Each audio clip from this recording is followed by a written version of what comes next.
الحمد للہ نحمده ونستعینه ونستغفره ونؤمن به ونتوکل علیہ ونعوذ باللہ من شرور انفسنا ومن سیئات اعمالنا من يهده الله فلا مضل له ومن يضلله فلا هادی له ونشهد ان لا الہ الا اللہ وحدہ لا شریک له ونشهد ان سیدنا وسندنا ونبینا ومولانا محمدا عبدہ ورسولہ صلی اللہ تعالی علیہ وعلی آلہ واصحابہ وبارک وسلم تسلیما کثیرا کثیرا اما بعد فاعوذ باللہ من الشیطان الرجیم بسم اللہ الرحمن الرحیم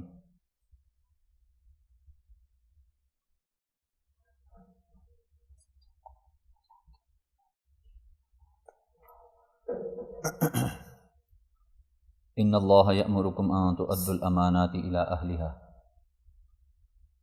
وقال النبی صلی اللہ تعالی علیہ وسلم آیۃ المنافق ثلاث اذا حدث کذب وقال النبی صلی اللہ تعالی علیہ وسلم الکیس من دان نفسه وعمل لما بعد الموت والعاجز من اتبع نفسه هواها وتمنى على الله او كما قال صلی اللہ تعالی علیہ وسلم۔ قرآن مجید کی ایک آیت کا حصہ اور رسول اللہ صلی اللہ علیہ وسلم کی حدیث مبارکہ تلاوت کی ہے۔ اللہ تعالیٰ سے دعا ہے اللہ تعالیٰ صحیح معنوں میں بات کرنے، سننے، سمجھنے، سمجھانے ہم سب کو اس پر اخلاص کے ساتھ عمل کی توفیق نصیب فرمائے۔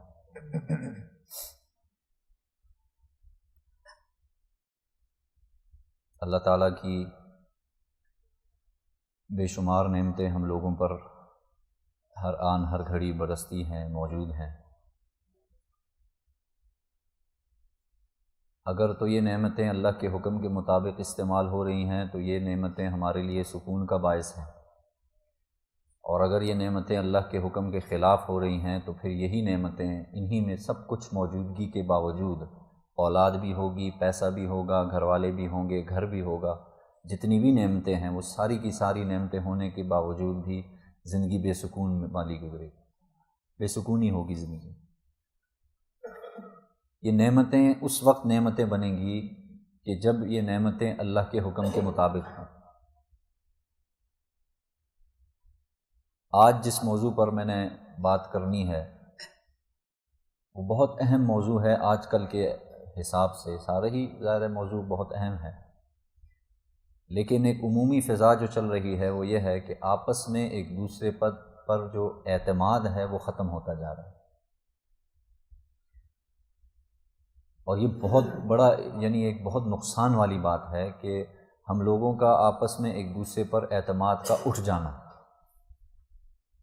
آج اس موضوع یا یہ جو میں نے موضوع مختص کیا ہے اس کا مقصد پیچھے یہ ہے کہ کون سی ایسی وجہ ہیں جن وجہوں کی وجوہات کی بنیاد پر ہمارا آپس میں ایک دوسرے پر سے اعتماد اٹھ چکا ہے یا اٹھتا جا رہا ہے۔ آج انشاءاللہ ان وجوہات کو ذکر کریں گے مختصراً۔ سب سے پہلی بات یہ سمجھ لیجئے کہ یہ جو اعتماد ہے نا، یہ اعتماد یہ ایک اس کو بنانے میں بہت وقت لگتا ہے۔ جیسے ہم مشہور جملہ ہے کہ عزت بنانے میں بہت ٹائم لگتا ہے، لیکن بے عزت ہونے میں چند لمحے نہیں لگتے، آدمی بے عزت ہو جاتا ہے۔ بیان ہی یہ اعتماد کی جو دیوار ہے نا، یہ دیوار بڑی مشکل سے بنتی ہے، اور اس کو گرانے کے لیے یہ جو باتیں میں عرض کروں گا ان میں سے کوئی ایک بات ایک دفعہ آپ نے زندگی میں اختیار کر لی، اعتماد کی دیوار گر جائے۔ آج شوہر کا بیوی پر اعتماد نہیں ہے، بیوی کا شوہر پر اعتماد نہیں ہے، بھائی ایک دوسرے پر اعتماد نہیں کر پا رہے، دوست ایک دوسرے پر اعتماد نہیں کر پا رہے، کاروباری یعنی ایک پارٹنرز ہیں وہ ایک دوسرے پر اعتماد نہیں کر پا رہے۔ تو آخر کوئی تو وجہ ہے کہ جس وجہ کی بنیاد پر آج اتنا زیادہ یعنی ہمارے اندر سے بے اعتمادی کی ایک فضا قائم ہو چکی ہے۔ ہر شخص دوسرے کو ایک شک کی نظر سے دیکھتا ہے۔ ظاہر ہے اس کے پیچھے کئی کہانیاں ہیں، یہ ایک دن کی بات نہیں ہوتی کہ ایک دفعہ ہو گیا، نہیں، اس کے پیچھے بہت بڑی ایک داستان ہوتی ہے جس بنیاد پر اعتماد ٹوٹ گیا۔ اس میں سے سب سے پہلی اور بنیادی وجہ جو میں عرض کرنے لگا ہوں، اللہ کرے یہ بات ہم سب کو یعنی اس بہت بڑے جرم سے ہم سب بچنے والے بن جائیں۔ سب سے بنیادی چیز ہے جھوٹ۔ جھوٹ ایک ایسی چیز ہے، ایسی غلاظت ہے کہ جب یہ نکلتی ہے منہ سے نا اور پکڑا جائے آدمی تو میں نے عرض کیا کہ مضبوط سے مضبوط دیوار بھی وہ ختم۔ نبی صلی اللہ علیہ وسلم نے کیا فرمایا؟ المؤمن للمؤمن کالبنیان المرصوص، ایمان والا دوسرے ایمان والے کے لیے ایسے ہے جیسے ایک دیوار۔ اور کیسی دیوار کہ یعنی آپ کو میں حصی مثال سے سمجھا دوں، آپ نے ایسی دیوار اینٹوں کی دیکھی ہو کہ جس پر ابھی پلستر نہ ہوا، تو آپ نے دیکھا ہوگا کس بڑی مہارت کے ساتھ جو مستری حضرات، معمار حضرات، وہ بڑی مہارت کے ساتھ ان کو ایک دوسرے پر جوڑتے ہیں پلستر سے پہلے۔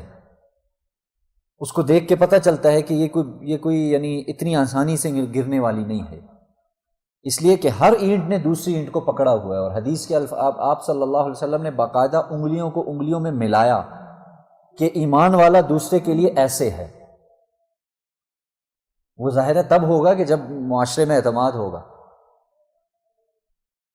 اب وہی اینٹیں آپ دیکھیں، اینٹیں بنانے سے یعنی لگانے سے پہلے بڑی ترتیب کے ساتھ جو مزدور حضرات ہیں وہ بڑی ترتیب کے ساتھ اینٹوں کو رکھتے ہیں، لیکن کوئی شخص یہ نہیں کہتا یہ اینٹوں کی دیوار ہے، ہر ایک شخص یہ کہتا ہے یہ اینٹوں کا ڈھیر ہے۔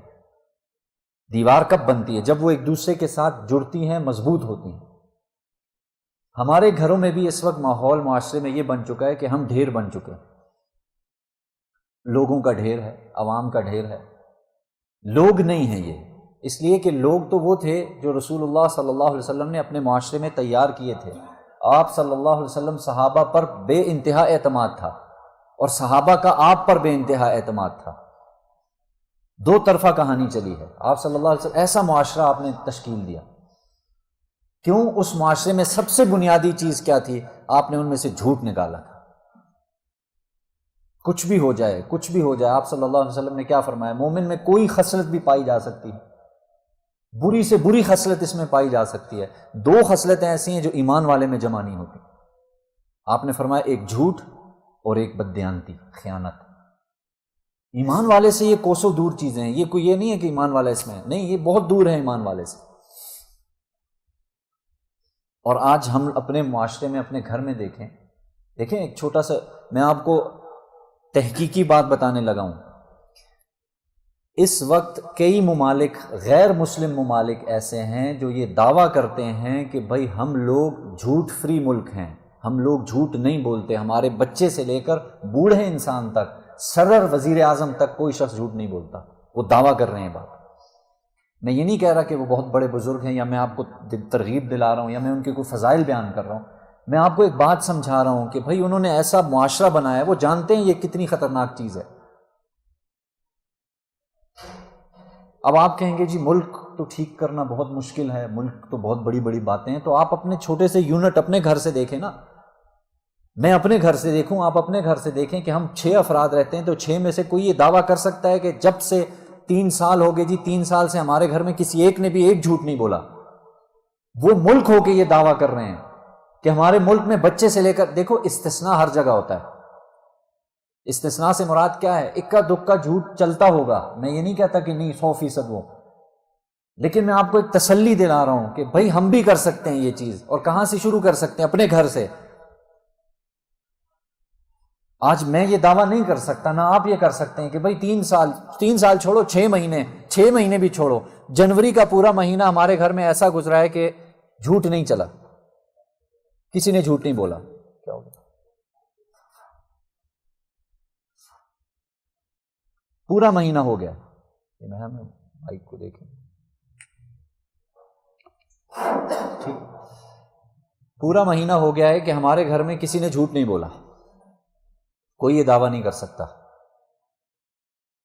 اور وہاں وہ ملک کا دعویٰ کر رہے ہیں۔ تو اب اپنے چھوٹے 4-5 افراد، ہمارے حضرت شیخ الحدیث صاحب ہیں مولانا یوسف خان صاحب، وہ فرماتے ہیں کہ اس وقت، یہ ان کے الفاظ ہیں، کہتے ہیں اس وقت ابھی بھی آپ کے ملک میں الحمدللہ، آپ کے شہر لاہور کے ہیں وہ، تو اس شہر کی حوالہ دیا انہوں نے کہ اس وقت اس شہر میں ابھی بھی چند فیکٹریاں ایسی ہیں جن میں کم سے کم 300 سے 400 افراد تک وہ ملازمت کر رہے ہیں۔ اور کہنے لگے اسی طرح کچھ مالکان آئے تو کچھ ایسی جھوٹ پر بات چل رہی تھی، تو انہوں نے پھر ہم سے سوال کیا، مجھ سے سوال کیا کہ حضرت کوئی ایسا ترتیب ہے کہ ہماری فیکٹری میں سے جھوٹ ختم ہو جائے؟ حضرت نے کہا بالکل ہے، وہ فرماتے ہیں میں نے انہیں ترکیب بتائی، ساری ترتیب ہم نے بنائی، اور بنانے کے بعد آج وہ کہتے ہیں، آج سے مراد یہ میں بتا رہا ہوں کہ یعنی اس مہینے، گزشتہ مہینے وہ فرما رہے تھے، جنوری کا مہینہ لگا لیں، جنوری کے آخر میں، وہ کہتے ہیں آج 3 سال ہو چکے ہیں، تو 3 سالوں کے بعد وہ لوگ میرے پاس باقاعدہ آتے ہیں اور وہ یہ بات کہتے ہیں باقاعدہ کہ ہمارے گارڈ سے لے کر اوپر تک کوئی آدمی بھی جھوٹ نہیں بولتا۔ تو اس لیے ممکن، کوئی ایسا مسئلہ نہیں، یہ ممکنات میں سے ہے۔ بیوی نے خامند سے ایک دفعہ جھوٹ بولا، میں نے عرض کیا اعتماد ختم، جو اعتماد کی بنیاد تھی نا وہ ختم۔ اب وہ اس کے دل میں ایک چیز چبھ چکی ہے، اب جب بھی بیوی خامند سے کوئی بات کرے گی تو خامند کے ذہن میں سب سے پہلی بات یہ آئے گی کہ آیا اس کی بات پہ یقین کروں یا نہ کروں، کیونکہ اس نے مجھ سے ایک دفعہ جھوٹ بولا۔ بے عین ہی خامند کا بھی یہی حال ہے، خامند صاحب جھوٹ پہ جھوٹ بولے جا رہے ہیں، اور ظاہر ہے بیوی کا اعتماد اٹھ چکا ہے، اور وہ بھی یہی سوچتی ہے کہ جیسے یہ بول رہا ہے اب میں بھی اسی کو چلاؤں۔ جھوٹ جیسی چیز اپنے گھر سے ختم کر۔ میں نے عرض کیا ملک تک تب پہنچے، پہلے اپنے گھر سے شروع کریں۔ لیکن غیر مسلم ممالک جہاں کافر آباد ہیں، اکثریت آبادی کافروں کی ہے، وہ اس وقت یہ دعویٰ کر رہے ہیں کہ بھئی ہم لوگ جھوٹ نہیں بولتے، ہمارے پورے ملک میں باقاعدہ وہ وزٹ کی دعوت دیتے ہیں، آئیں آپ وزٹ کریں، آپ دیکھیں ہمارے ملک میں جھوٹ نہیں چلتا۔ اور ہمارے ہاں ہمارے گھروں میں 3-4 سال کا بچے سے لے کر بوڑھے حضرت تک ہر شخص کی زبان پہ جھوٹ ایسے ہے جیسے بس یہ تو کوئی مسئلہ ہی نہیں۔ حدیث میں کیا آتا ہے کہ بھئی ایک بدبو خارج ہوتی ہے، انسان اور جنوں کے علاوہ ہر مخلوق اس کو، یعنی فرشتے دور بھاگ جاتے ہیں۔ اور عمومی طور پر حضرت شیخ الحدیث صاحب فرمایا کرتے تھے، عمومی طور پر جھوٹ بولنے والا جو عادی انسان ہوتا ہے، اس کے خاتمے کا اندیشہ ہے کہ اس کا خاتمہ کفر پر ہوتا ہے، اس لیے کوئی معمولی گناہ نہیں ہے یہ۔ اور جو میں نے اصل موضوع شروع کیا تھا وہ کیا تھا؟ آج ہمارا آپس میں اعتماد نہ کرنے کی بنیادی وجہ جھوٹ ہے، وہ نہیں چھوڑ سکتے ہم کسی بھی اعتبار سے۔ غلط بیانی جس کو کہتے ہیں، جھوٹ بولنا، غلط بیانی کرنا، یہ ساری اسی کی شکلیں ہیں۔ تو اگر میں اور آپ آپس میں ایک دوسرے کا اعتماد بحال کرنا چاہتے ہیں تو سب سے پہلے جھوٹ کو نکال دیں، سب سے پہلے اپنی جان سے، پھر اپنے گھر سے نکال دیں، اور آج سے ہی نکالیں، تاکہ 2-3 مہینے بعد ہم بھی سر اٹھا کے یہ کہہ سکیں کہ الحمدللہ ہمارے گھر میں کم سے کم اس وقت جھوٹ نہیں چل رہا۔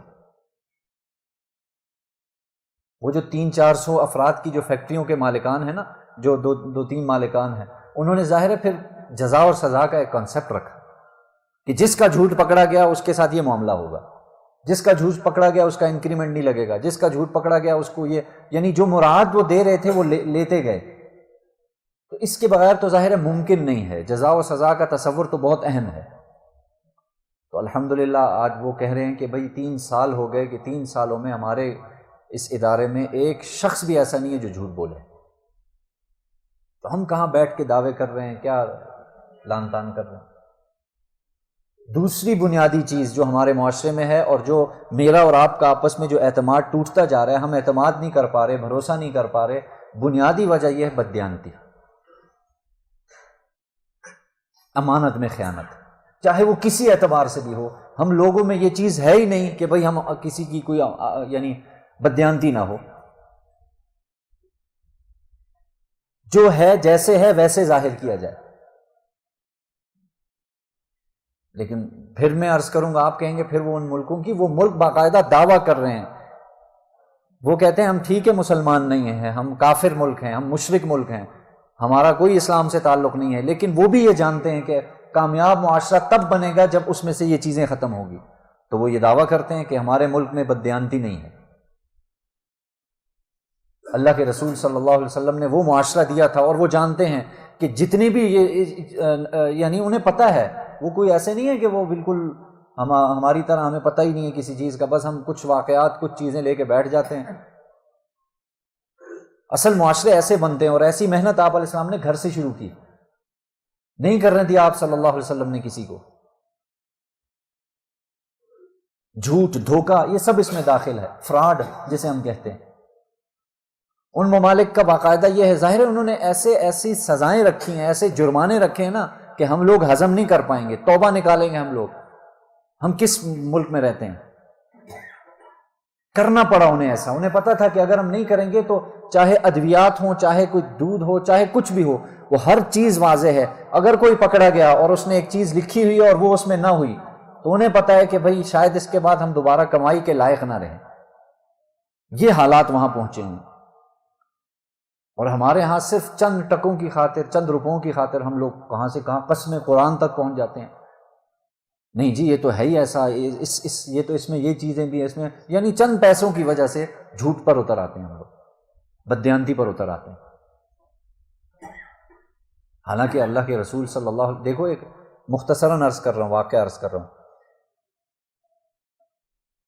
ایک عورت نبی علیہ السلام کی خدمت میں حاضر ہے. ایک بچہ آیا، اس عورت نے کہا کہ میرے پاس آؤ میں تمہیں کچھ چیز دوں. آپ علیہ السلام نے اس کو دیکھا، اس کی بات کو سنا، اور وہ بچہ نہیں آیا اس عورت کے پاس.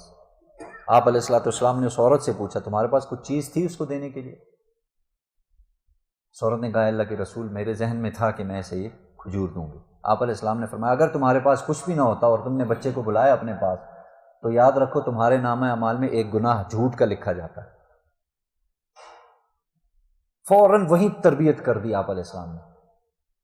آج یہ چیزیں ہمارے گھر سے شروع ہو رہی ہیں، واقعات بہت ہیں. مختصراً عرض کروں، بچے کو خود سکھا رہا ہے والد، خود سکھا رہی والدہ، یہ پیسے ہیں جاؤ دکان سے ڈبل روٹی لے آؤ. 100 روپے دیے، یہ پیسے ہیں ڈبل روٹی لے آؤ. 70 روپے کی ڈبل روٹی آئی، 30 روپے بچ گئے، بچے نے جیب میں ڈال لی. اور والد کے منہ سے کیا نکلا؟ بچہ ہے، ہو گیا ہوگا، خیر ہے. یہ پہلی دفعہ ہوا، یہ دوسری دفعہ ہوا، یہ تیسری دفعہ ہوا، اور پھر کرتے کرتے وہ بچہ کیا ہو گیا، اس کو عادت ہو گئی. اچھا، اور آج کل کے بچے ہم سے یہ باقاعدہ، یہ ہم نے خود سنا ہے، بچے باقاعدہ طور پہ کیا کہتے ہیں کہ بھائی ہم اتنی ظاہر ہے ہم جاتے ہیں، اٹھ کے جاتے ہیں دکان سے تو اتنا کمیشن تو ہمارا بنتا ہے. یہ بچے کمیشن کھا رہے ہیں، یہ کمیشن نہیں، پورا زندگی کا اعتماد ختم کر رہے ہیں اپنے والدین سے. آج نوجوان لڑکے یہ کہتے ہیں ہمارے والدین ہم پہ اعتماد نہیں کرتے. کیوں نہیں کرتے؟ آپ دیکھیں اس کے پیچھے بہت بڑی یہی داستانیں ہیں جس میں والدین بھی قصوروار ہیں اور اولاد بھی. نہیں تو ایسے بھی والدین ہیں کہ جیسے ہی بچہ جوانی کی دہلیز پہ پہنچا، 18 سال کو ہوا، شناختی کارڈ اس کا بنا، اس کے بعد پورے کروڑوں روپے کے کاروبار کے چابیاں اپنے بچے کے ہاتھ میں تھما دی. کیونکہ انہوں نے بچپن سے ایسے رکھا ہے کہ بھائی یہ کچھ بھی کر لے گا، یہ ہم سے جھوٹ اور دھوکہ نہیں کرے گا، یہ خیانت نہیں کرے گا، اس کو جو چیز دی گئی ہے یہ اس کی پورا خیال رکھے گا. یہ حساب کتاب چل رہا. ماشاءاللہ تربیت کی جاتی ہے، بچہ کہہ رہا ہے میرا کمیشن ہے، باپ یہ کہہ رہا ہے کہ خیر ہے بچہ ہے جانے دیں. نہیں، باقاعدہ حساب لینے کا حکم ہے. آپ کہیں گے ایک ایک روپے کا حساب لو، شریعت کہتی ہے. آج حساب آپ لیں گے ایک ایک روپے کا، کل کو وہ آپ کو دینے کے لائق ہو جائے گا. آج آپ نے 1 روپیہ بخش دیا، 10 روپے بخش دیا نا، کل کو وہ پھر یہی کام کرتا رہے گا، کمیشن ہی مارتا رہے گا وہ. تو یہ دوسری چیز میں نے عرض کر دی جو آپس میں ہمارا اعتماد ختم ہو رہا ہے. تیسری چیز، اور ظاہر ہے وہ بھی اس معاشرے کا ایک ناسور ہے، دھوکہ، فراڈ جسے ہم کہتے ہیں، چکر کہتے ہیں، نوسربازی کہتے ہیں، یہ سارے الفاظ اس کے لیے استعمال ہوتے ہیں. من غش فلیس منا، اللہ کے رسول صلی اللہ علیہ وسلم، بڑے سخت الفاظ ہیں. اگر کوئی سوچے، لکھا تو ہوتا ہے بڑا بڑا دکانوں پہ بھی اور اس پہ بھی کہ جو دھوکہ کرے، جو یعنی ملاوٹ کرے، جو فراڈ کرے وہ ہم میں سے نہیں ہے. لیکن اس کو سمجھیے رسول اللہ صلی اللہ علیہ وسلم کیا فرما رہے ہیں کہ بھئی یہ کوئی معمولی چیز نہیں ہے جو تم کر رہے ہو. ایک مسلمان کے اعتماد کو، بھروسے کو تم ٹھیس پہنچا رہے ہو، اس بنیاد پر تم ہم میں سے نہیں ہو. ہم میں سے مراد کیا ہے؟ یہ ہم میری امت میں سے نہیں. اس چیز کو بھی سوچنا ہے ہمیں. میں نے عرض کر دیا کہ اس وقت آج کے دور میں نہ بھائی بھائی پر اعتماد کر رہا ہے، نہ دوست دوست پر اعتماد کر رہا ہے. امانت میں خیانت کی یہ حد ہو گئی کہ موبائل دیا کال کرنے کے لیے اور اس کے بعد وہ اس کے اندر تک گھس گئے. لیپ ٹاپ دیا اس کام کے لیے، اندر تک گھس گئے. یہ حالات ہمارے ہیں. ہم کس منہ سے کہیں جی نہیں جی ہم تو بہت اچھے ہیں یا بہت بہتر ہیں؟ کس منہ سے ہم لوگ یہ دعوے کریں؟ حالات ہمارے یہاں گراوٹ کا یہ عالم ہو چکا ہے کہ ہم اب کوئی کسی کو بطور امانت کا تو سیٹ اپ ہی نہیں ہے. اور اللہ کے رسول علیہ السلام کیا فرما رہے ہیں کہ بھائی منافق کی یہ 3 نشانی ہیں، یہ تینوں میں سے ایک بھی پائی گئی تو ظاہر ہے یہ تو نفاق کے راستے پہ ہے۔ جب بات کرے گا جھوٹ بولے گا، جہاں کہیں ہلکے سے ہم پھنسے ہم فوراً ایک جھوٹ بول دیا، اللہ حفاظت فرمائے۔ اسی وجہ سے اکابر کا یہ ترتیب ہے کہ رات کو جب بیٹھو تو بیٹھنے کے بعد بستر پہ لیٹنے سے پہلے اپنا پین کاغذ نکالو اور دیکھو آج دن میں کتنے جھوٹ بولے، اگر جھوٹ سے بچنا چاہتے ہو۔ اور پھر ظاہر ہے پھر سوچو کہ بھائی یہ جو میں نے 8-10 آج کے دن پہ بولے، میں اللہ کو کیا حساب دوں گا ان 10 جھوٹوں کا، میں نے کیوں بولے تھے؟ تو یہ تو پھر دینا تو پڑے گا اللہ تعالیٰ کو حساب۔ تو آپ نے پہلی نشانی فرمائی، جب بات کرے گا جھوٹ بولے گا۔ کیوں؟ اس لیے کہ پورا معاشرہ خراب ہو رہا ہے۔ پھر دیکھو منافقین پر اس دور میں بھی کوئی اعتماد نہیں کرتا تھا۔ کیوں نہیں کرتا تھا؟ ان کی یہ حرکتیں ایسی تھیں۔ آپ علیہ السلام نے برملا یہ روایت ارشاد فرمائی کہ بھئی سن لو، یہ نفاق کی اس شخص پر بھروسہ نہیں کرنا، یہ لوگ اعتماد کے لائق نہیں ہیں۔ کون لوگ؟ جو بات کرے تو جھوٹ بولیں، جو وعدہ کیا کریں تو وعدہ خلافی کریں۔ آج ہم لوگ بات بات پہ وعدے توڑتے ہیں، اور آگے سے الفاظ کیا ہیں وہ جی وعدہ یہ ہے، کوئی قرآن حدیث تھوڑی ہے، قرآن ہے یہ۔ قرآن سورہ مائدہ کی پہلی آیت میں اللہ تعالیٰ بیان فرما رہے ہیں، یا ایھا الذین آمنوا اوفوا بالعقود، اے ایمان والو اپنے وعدوں کو پورا کرو جو تم وعدے کرتے ہو۔ ہم لوگ کیا الفاظ ہے، قرآن حدیث تھوڑی ہے جی، خیر ہے وعدہ ہے ٹوٹ گیا۔ بچوں کے ساتھ وعدہ کیا توڑ دیا، ان کی تربیت ہی ایسی کی کہ بھئی توڑ دو کوئی مسئلہ نہیں ہے۔ اور تیسری چیز آپ صلی اللہ علیہ وسلم نے فرمائی، جب ان کے پاس کوئی امانت رکھوائی جائے گی وہ اس میں سے خیانت کریں گے۔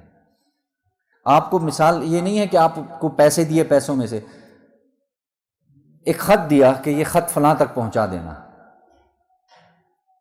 جب تک وہ آدمی خط کو پڑھے گا نہیں نا وہ دوسرے کو نہیں پہنچائے گا، یہ خیانت ہے۔ آپ کو بات دی کہ بھئی یہ بات اپنے پیٹ تک رکھنا، اپنے تک رکھنا، مت بتانا، ظاہر ہے پیٹ میں اتنا کچھ ہے تو وہ بات تو نہیں رکے گی۔ جب تک وہ بات بیان نہیں کریں گے اس وقت تک ہمیں چین ہی نہیں آتا۔ اللہ حفاظت فرما۔ اس لیے سب سے بنیادی بات اس چیز کو سمجھ لیں۔ اور پھر اس میں آپ علیہ السلام نے اگلی جو روایت ہے وہ بھی بہت اہم ہے، اسی میں آپ علیہ السلام نے فرمایا یہ بھی منافق کی علامت ہے کہ جب اس کا جھگڑا ہوگا تو وہ گالیاں دے گا۔ اب تو یہ اب ہم میں سے ہر ایک شخص دیکھ لے، بڑے سے بڑے نمازیوں کو دیکھا ہے، بڑے سے بڑے تہجد گزاروں کو دیکھا ہے، بڑے سے بڑے پرہیزگاروں کو دیکھا ہے، سب کچھ ان میں ہے، جیسے ہی طبیعت کے خلاف بات ہوئی فوراً ماں بہن کی گالی پہ اترا۔ کرتے نہیں کرتے ہم، بڑے بڑے ہم نے لوگ دیکھے ہیں ایسے۔ آپ علیہ السلام نے فرما دیا جب اس کی بحث مباحثہ لڑائی جھگڑے تک بات پہنچے گی منہ سے اس کے گند ہی نکلے گا۔ تالا لگائیں اس منہ کو خدارا، اللہ تعالی ہم سب کو توفیق نصیب ہے، تالا لگائیں اس منہ کو۔ اللہ تعالیٰ سے دعا ہے، وقت پورا ہو چکا ہے، 2-3 مسائل تھے، اللہ تعالیٰ سمجھنے کی عمل کی توفیق نصیب فرمائے۔ زکوٰۃ کے حوالے سے بہت سے مسائل تھے، لیکن انشاءاللہ پروگرام یہ ہے کہ آئندہ ہفتے پھر زکوٰۃ کے حوالے سے انشاءاللہ باتیں ہوں گی۔ کیا مرحوم والدین کے ایصال ثواب کے لیے نوافل پڑھ سکتے ہیں؟ جی، کوئی بھی اعمال آپ کوئی بھی عمل ہو، 2 رکعت نفل پڑھ کے اس کا اے اللہ اس کا ثواب میرے مرحوم والدین کو پہنچا، 1 رکوع تلاوت کیا اس کا ثواب میرے والدین مرحوم کو پہنچا، سورہ فاتحہ سورہ اخلاص پڑھی اے اللہ اس کا ثواب میرے والدین مرحوم کو پہنچا، کوئی بھی عمل آپ کر کے ان کو اس کا ثواب جتنے فوت ہو چکے ہیں سب کو پہنچا سکتے۔ البتہ ایک بات ذہن میں رکھیں، اس نیت سے نہیں پڑھ سکتے کہ یہ 2 رکعت میں پڑھ رہا ہوں اس نیت سے کہ بھئی یہ جتنی بدنی عبادت ہے، مالی عبادت تو کر سکتے ہیں۔ مالی عبادت کیا ہے؟ یہ 100 روپیہ ہے، یہ 100 روپیہ میں اپنے والدین کی طرف سے صدقہ کر رہا ہوں، یہ جائز ہے۔ لیکن میں 2 رکعت نماز پڑھ رہا ہوں جی اپنے والدین کے لیے، یہ جائز نہیں ہے۔ ثواب پہنچانا الگ چیز ہے، اور نیت میں یہ چیزیں شامل کرنا یہ درست نہیں ہے۔ بدنی عبادت میں کہہ رہا ہوں، یعنی نماز میں، روزے میں، ان عبادتوں میں نہیں کر سکتے، ثواب آپ کسی کو بھی پہنچا سکتے ہیں۔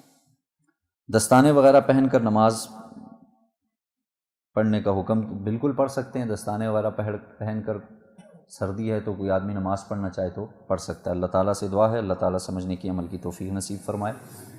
آگے تشریف لیں اور سنتیں ادا کر لیں۔